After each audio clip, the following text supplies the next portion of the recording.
We've all heard that the Securities and Exchange Board of India, or SEBI, has just dismissed allegations made by US short seller Hindenburg Research against billionaire Gautam Adani, his brother Rajesh Adani, and various Adani Group companies.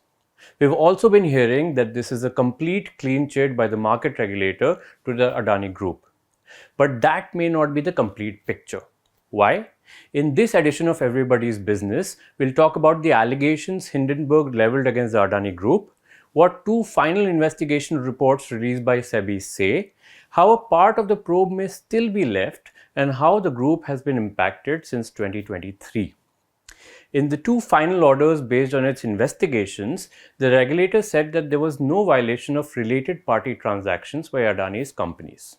In simple terms, related party transactions are arrangements between entities with existing business ties or common interests. While legal, such transactions have to be disclosed in regulatory and public filings and require shareholder approval above a specified threshold. There's close scrutiny of such transactions because they could lead to potential conflicts of interest. Now, what these two reports do not refer to in any capacity are some other allegations Hindenburg had raised in its 106-page report that it released in January 2023. These allegations refer to whether minimum public shareholding guidelines were followed, accounting irregularities, the role of foreign portfolio investors, and links to multiple offshore entities by Vinod Adani, another brother of Gautam Adani. Hindenburg had said that these were part of a scheme designed to prop up Adani Group's stock prices and financial strength. It accused the Adani Group of pulling off the largest corporate con in history. The Adani Group has repeatedly and vehemently denied all of Hindenburg's allegations. It calls them bogus and says that the group complies with all local laws and has made all necessary regulatory disclosures. Let's look at another important link in this matter. On January 3, 2024, the Supreme Court, which had earlier asked SEBI to investigate the allegations, noted that SEBI had completed 22 out of 24 investigations into different charges. At that point, last year, the Supreme Court had asked SEBI to complete the two pending investigations within 3 months. There were 13 matters on related party transactions SEBI had told the top court earlier in August 2023.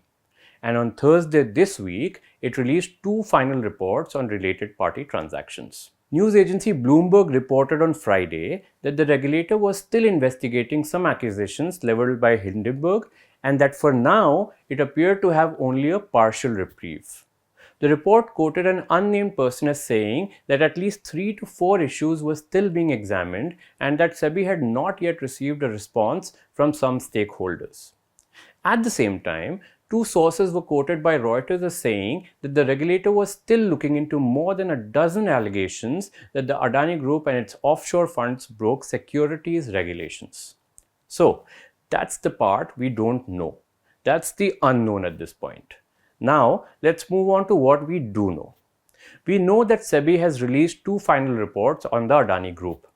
We know that it has found no wrongdoing in these investigations. We know that one investigation period is from the financial year 2012-2013 to 2020-2021 and the other is from 2018-19 to 2022-23. Let's look at all the allegations that these two reports detailed.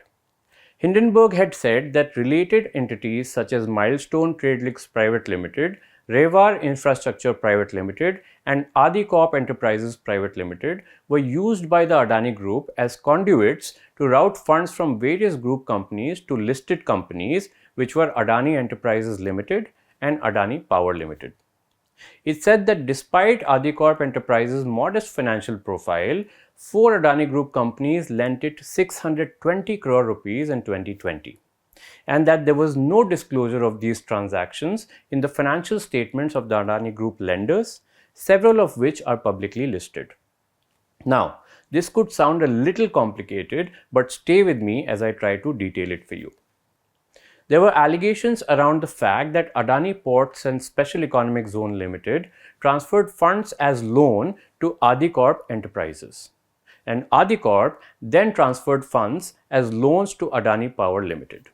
In another case, Adani Ports and Special Economic Zone Limited transferred funds as loans to Milestone Tradelinks Private Limited and Revar Infrastructure Private Limited. These two firms then transferred funds to Adani Power Limited and Adani Enterprises Limited as loans. Hindenburg said that in this case too, related party transaction rules were broken. It alleged that Adani Ports and Special Economic Zone Limited, Adani Power Limited and Adani Enterprises Limited structured their transactions in a way that concealed information.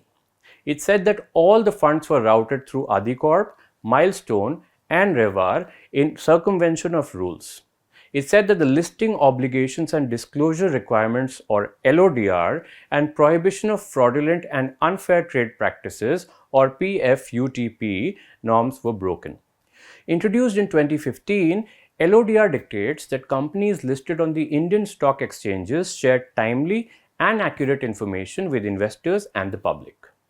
PFUTP, on the other hand, pertains to fraud, market manipulation, and other unfair dealings. Now, once these allegations were made, Adani Group's shares fell drastically. Its flagship Adani Enterprises dropped 70% and the group's market cap went down by about $150 billion. On March 2, 2023, the Supreme Court heard a PIL in the matter and asked SEBI to investigate.